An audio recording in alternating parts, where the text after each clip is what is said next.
Good afternoon, HQverse! How are you all doing?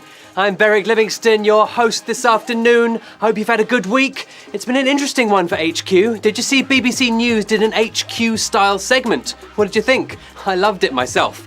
And it's been a lovely one for me being back hosting some games for you and getting to interact with you. It's Thursday, I'm chuffed to get into it, so let's get straight on with the show that gives you dough for what you know. These are the rules. I'll ask you 12 questions ranging from doable to diabolical. You'll have 10 seconds to answer each one. Get them correct and move on to the next. Get all 12 correct and you win or split today's prize. And if you've been playing regularly, you will know that we have upped the ante to a wonderful £1,000. It's how we roll at HQ Trivia. What does HQ stand for? Nobody really knows. But let's head quickly to join the hopeful quizzers and hipster quipsters in another heart-quivering hunt for quiddities at this hugely quotable home of questions. Are you ready? Because here comes question 1. Which of the following is a common Hawaiian pizza topping? Pine cone, black sand, pineapple. If you want a pizza the action, you've got to get this one right. Which is a pizza topping? Hawaii is famous for its sandy beaches, but you should not be putting them on your pizza. The spiky fruit with the funky hairdo, it's pineapple. Pineapple, of course, the correct answer here. 130,000 of you got that correct. The first Hawaiian pizza was served in 1962 in the tropical paradise of Canada. There you go. Q2. Which of these is a motivational speech? Pep talk, raving rant, dressing down. Now, winning HQ should be all the motivation you need to get this one right. Which is it? Nothing gets me jazzed up like a good dressing down, said literally nobody ever. Getting everyone pumped up instead, it's a pep talk. Pep talk, the right answer here. 128,000 of you still in the game. A dressing down is a severe reprimand, which is what you should give yourself if you chose it here.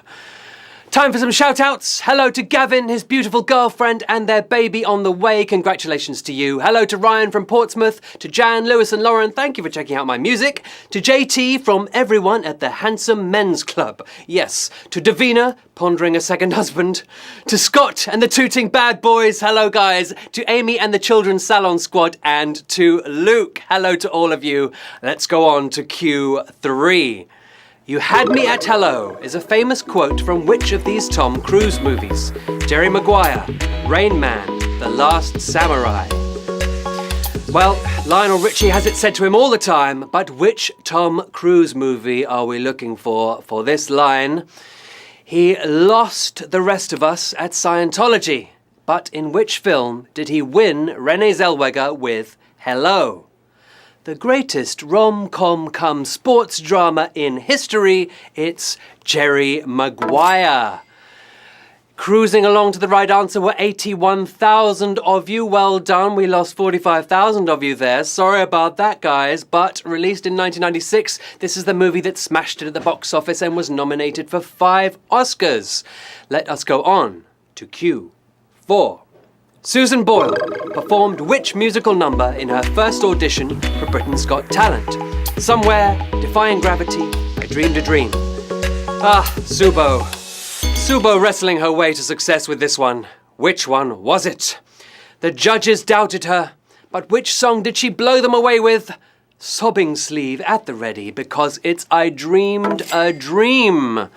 The dream answer, 75,969 of you got it right. The haunting hit also proved lucky for Anne Hathaway, who won an Oscar for singing it in the movie version of Les Mis. Les Miserables.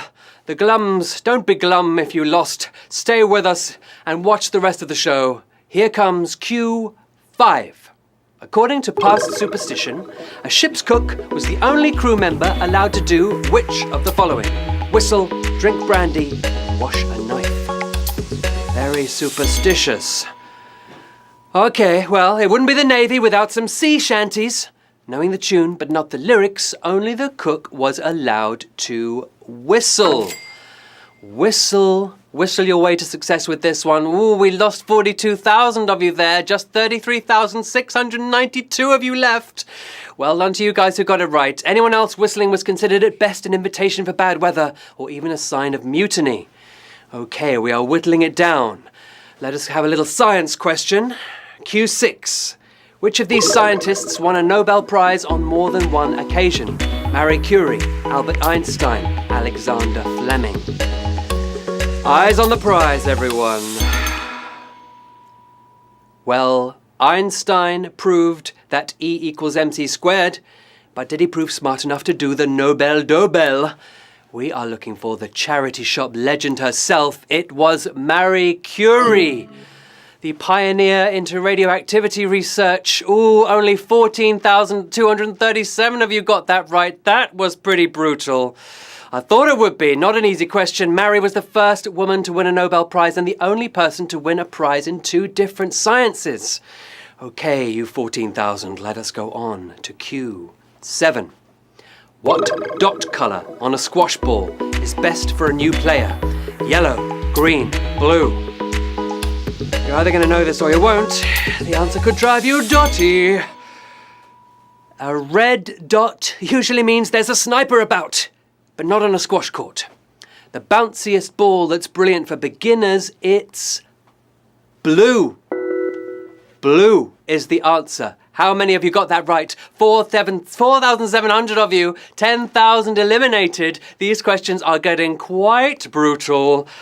Double yellow dotted balls are only recommended for pro players as they barely bounce at all.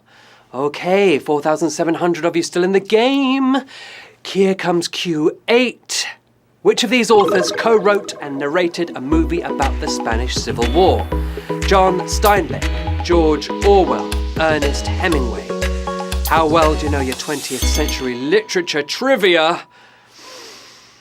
He may have fought in the Spanish Civil War, but Orwell never wrote a movie about it. Determination was his first name. It's Ernest Hemingway. How many of you knew that? Just 2,000 of you. We lost 3,000 there. Yeah, not an easy question either. Hemingway did not perform the theme tune, but he did write, help shoot, and partly narrate 1937's The Spanish Earth. Hemingway to go if you got that right. Let's move on now to Q9. Which of the following is a form and name of an X-Men character? Chromia, Comcast, Cosmos. Well, don't use X-ray vision for this, just use a bit of geeky knowledge, or just a good guess. Which is it? You were told reading comics would never earn you money, but here you are. Before Black Box was Black Box, he was Comcast. Comcast. How many of you knew that one? Just 148. Ooh, that was a savage question. Eine extreme Frage. Oh my goodness. Absolutely extreme. Well, the telepathic mutant first appeared in a Deadpool comic, so maybe we'll see him on screen soon. Not an easy one, that. 3 to go. Let's go on to Q10. Which of these cars does Basil thrash with a tree branch in an episode of Faulty Towers? Ford Anglia 105E, Austin 1100 Countryman, Morris Nomad.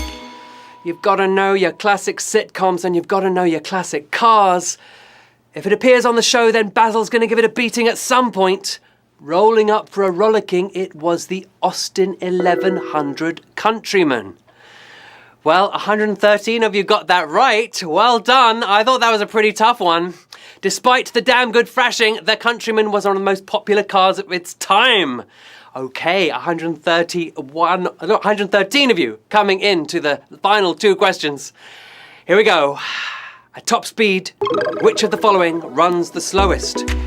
Usain Bolt, domestic cat, elk. This is kind of like a top trumps in reverse. Which one's the slowest card here? Cats may spend most of their time sitting on your keyboard, but they can hit 30 miles an hour when they need to. Fast as lightning, but still the slowest here. It's Usain Bolt. Yes, an elk can hit 45 miles an hour. Usain Bolt only clocked at 27. 48 of you got that right. We are really narrowing it down here. Okay, everyone, speed cameras at the ready, because we are racing on to the final round. Just 48 of you left in the game, £1,000 to play for. Everything at stake as we go on to the final question. Here comes Q12.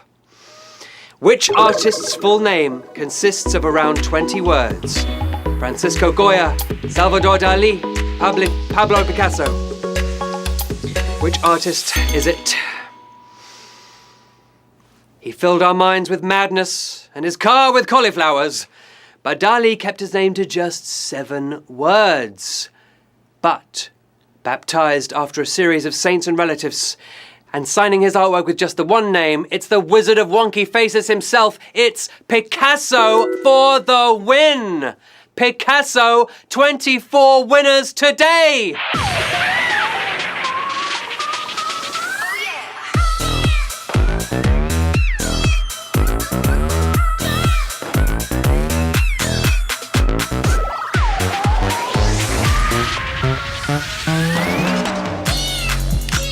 24 winners. I thought this would be a tough game today. Those were not easy questions. So an extra special well done to Izzy346826, Eduardo007, Tim Con, Real Bruno, and all of you who got that right. You are each taking home £41.67. Amazing work. We had 403 winners the other day. Just 24 of you won that one. Amazing work. If you took home some prize money, smashed your personal best, or just had fun playing, I'm really glad you joined us today. It made my Thursday afternoon, and I hope it was a high point for you. I'm Beric Livingstone. That's my ats. And my ats off to all of you for doing so well. If you're already itching for another test of knowledge and skill and another payout from the HQ till, then join us again at 9 p.m. There'll be another lot of questions and another £1,000 prize. Meanwhile, enjoy your day. Goodbye.